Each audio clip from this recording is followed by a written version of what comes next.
Welcome to Do It Yourself with Wayne. Ann and I are out here in our garden today. It's time to harvest our potatoes. And the questions that we're going to answer in this video for you is what varieties did we plant? How big's our bed? How did we plant them? How did we care for them over time? How long did it take? We're going to talk about how you know when to harvest your potatoes. We're going to talk about and show you how we harvest them. And then we're going to explain how we dry them and how we store them.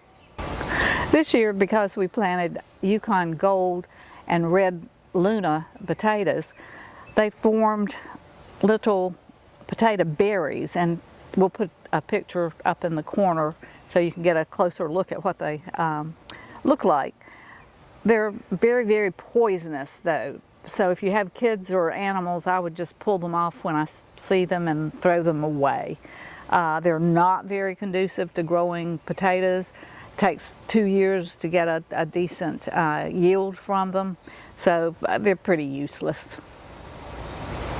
All right, let's move on to answering your questions. Now the first thing, we bought our seed potatoes online. We got Yukon Gold and Red Luna. The white potatoes, the Yukon Gold is on this side, the Luna Red basically is that side, the middle row is kind of half and half. We started out by preparing our bed like we always do. A little bit of cow manure, some leaves, kind of stir it in. I dug 3 trenches, and then we cut our seed potatoes, making sure there's an eye on each piece, put them in the trench, covered them up. If you want more details about planting your potatoes, we have a video about how we planted our potatoes. We'll put a link to that in the description, but it'll have a lot more details and information about actually planting our potatoes and how we did that. As far as knowing when to harvest your potatoes, most potatoes take 70 to 120 days to be ready for harvest. I think the Red Lunas are a little bit quicker than the Yukon Gold. But when your plants are falling over and the leaves are turning brown like mine are, we might could have harvested these a little bit sooner, but we had trouble with recent rains, and it's best if you harvest when the soil is dry. So we've got our irrigation. It's been turned off for a while. Our tomato plants need some water, but we'll take care of that later today. So anyway, wait till your soil is good and dry if you can.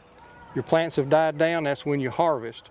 Now the things you'll need for harvest, you've got to loosen the soil around your potatoes in order to get them out of the ground. You can't just grab a stalk and pull it. You might get a potato out of the ground, but most of them will break off and stay down in the ground. Typically I'll use my garden fork, this thing, because it's good and strong. You can use a pitchfork, but typically the forks are not quite strong enough unless your soil is really loose. And when you use the one with the less tines, you're less likely to hit a potato. Yes, and you can just use a regular shovel, but you got to do something to loosen the soil up. So at this point, we're going to start at this end, work that away, and we're going to dig our potatoes. Now we're ready to harvest. The first thing I did, off camera anyway, I pulled my lines back for my drip irrigation system. We do have a video for that if you're interested. I'll put a link in the description. But I'm going to use my fork. Just going to pull these leaves back a little bit. There's a board right there that's actually the middle of my raised bed. And if you're interested, my raised bed is actually 4 foot by 8 foot. And the potatoes are in a 4-foot section. There's our first 2 potatoes right there.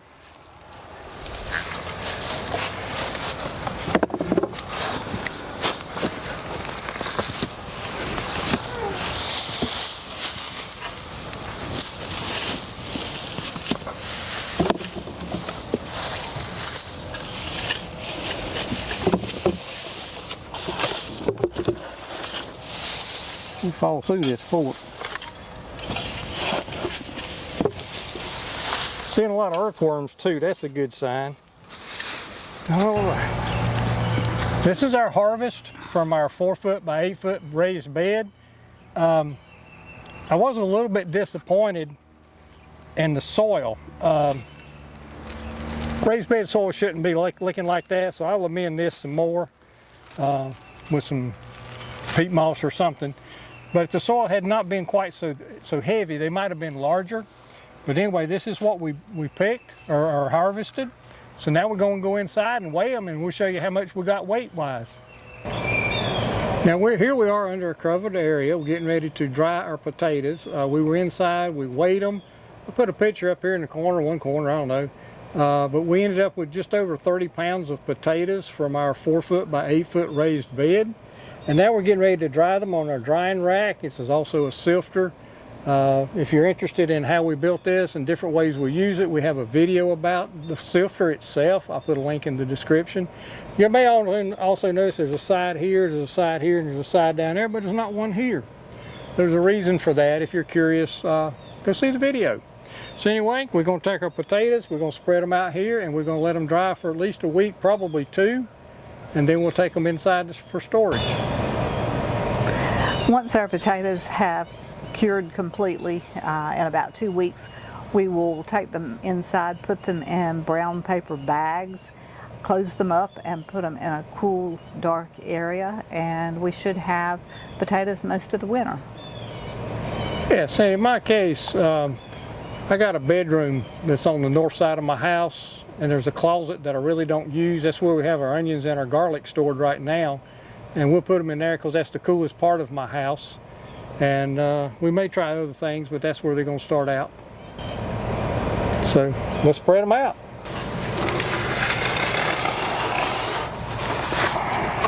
You take the red ones, I'll take the white ones. How's that sound? This red one wanted to be over here. All right. There's still a lot of dirt on our potatoes, but it's recommended that you not wash them. Once they have cured, you can take a brush and a soft brush and brush some of the dirt off of them if you want to. Now we've got all of our potatoes laid out here in our drying rack, and we'll just give them a week or 2 to dry. A couple of our potatoes had already started to sprout, so we're going to just use those first and they'll be delicious. Yep, not a problem. We also could replant that. We do have potatoes that we're going to be planting soon, but it's a different variety, so we're just going to go ahead and eat those ahead of time. So anyway, that's our potato harvest, and you know, we hope you enjoy the video, and if you did, please click like, share it with your friends, subscribe to our channel. Those things really help us grow to bring you more informative videos like this. So at this point, I'd just like to say thank you for visiting DIY with Wayne, and we hope you have a great gardening season.